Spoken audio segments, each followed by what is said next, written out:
നമ്മൾ. എന്നെ സംബന്ധിച്ചിടത്തോളം മരണത്തിന് ശേഷം ജീവിതമുണ്ട് എന്ന് ഞാൻ ഒരു സംശയവുമില്ലാതെ വിശ്വസിക്കുന്നു.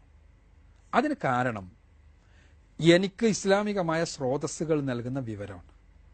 ഞാൻ ഈ കാര്യം വിശദീകരിക്കുമ്പോൾ ഒരു കഥ പറയാറുണ്ട്. കഥ വേറെ ഒന്നുമല്ല, ഒരു കുളത്തിൽ കുറേ മത്സ്യങ്ങൾ ജീവിച്ചു കൊണ്ടിരിക്കുമ്പോൾ ഒരു മത്സ്യത്തിന്റെ മുന്നിൽ അതിന് ഏറ്റവും ഇഷ്ടപ്പെട്ട ഒരു ഇര ഇങ്ങനെ കിടന്ന് കളിക്കുന്നു.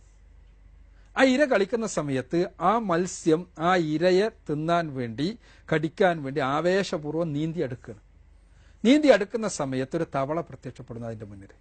തവള പറയുന്നു, മീനെ അത് കടിക്കരുത്, കാരണം ഇത് ചൂണ്ടലാണ്. നീ ഇത് കടിച്ചു കഴിഞ്ഞാൽ നിന്റെ ചെകിളയിൽ ഇതിന്റെ ഉള്ളിലുള്ള കൊളുത്ത് കുടുങ്ങും. കൊളുത്ത് കുടുങ്ങിക്കഴിഞ്ഞാൽ മനുഷ്യൻ എന്ന് പറഞ്ഞ ജീവി പുറത്തിരിക്കുന്നുണ്ട്, അവൻ വലിച്ചെടുത്തു കഴിഞ്ഞാൽ നീ ചത്തുപോകും, നിന്റെ ശരീരവുമായി വീട്ടിലേക്ക് കൊണ്ടുപോകും. അവനും അവന്റെ ഭാര്യയും കൂടി നിന്നെ മുറിക്കും, മുളകിടും, എന്നിട്ട് ചീനച്ചട്ടിയിൽ പൊരിച്ച് അവരെ തിന്നും. ഇത് പറയുന്ന സമയത്ത് മത്സ്യത്തിന് എന്ത് ചെയ്യാം?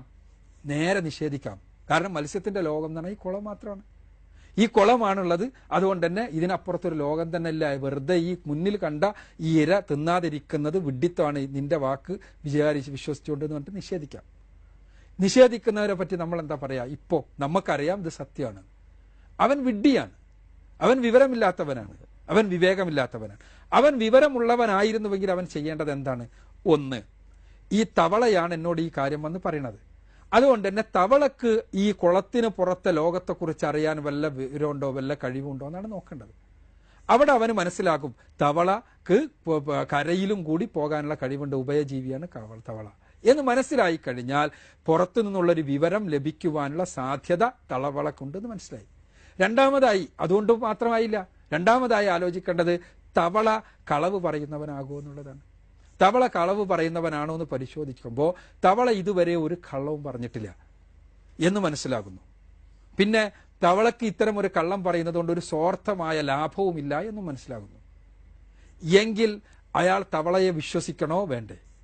ചോദ്യത്തിന് ഉത്തരം വിശ്വസിക്കണം എന്നാണ്. ഇതേപോലെയാണ് എൻ്റെ മുന്നിൽ ഇസ്ലാമിക പ്രമാണങ്ങൾ എന്നാണ്. ഞാൻ മരണാനന്തര ജീവിതം വേണം എന്ന കാര്യത്തിൽ എനിക്ക് സംശയമൊന്നുമില്ല. എൻ്റെ മനസ്സ് അതിനു വേണ്ടി ആഗ്രഹിച്ചു കൊണ്ടിരിക്കുന്നു. ഇവിടെയാണ് എനിക്ക് തെറ്റുപറ്റാത്തത് എന്നുള്ള രൂപത്തിൽ പരിശുദ്ധ ഖുർആനും പ്രവാചകൻ സല്ലല്ലാഹു അലൈഹി വസല്ലമയും പ്രത്യക്ഷപ്പെടുന്നത്.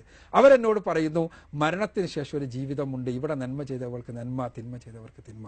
ഞാൻ പരിശോധിക്കുന്നു, ഒന്ന്, മുഹമ്മദ് നബി സല്ലല്ലാഹു അലൈഹി വസല്ലമക്ക് ഇത്തരം ഒരു വിവരം ലഭിച്ചിരിക്കാൻ സാധ്യതയുണ്ട് എന്നുള്ളതിന് എൻ്റെ മുന്നിലുള്ള തെളിവ് പരിശുദ്ധ ഖുർആനാണ്.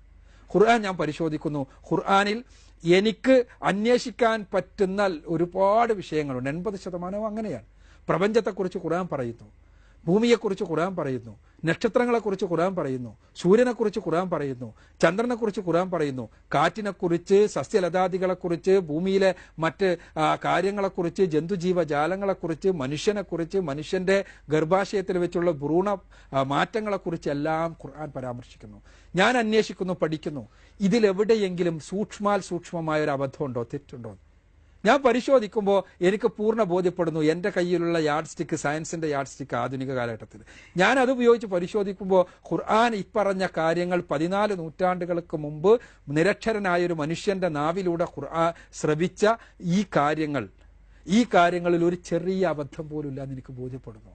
അപ്പൊ ഞാൻ മനസ്സിലാക്കുന്നു, ഇത് പടച്ചോന്റെ അടുത്തുനിന്നുള്ള ഗ്രന്ഥം.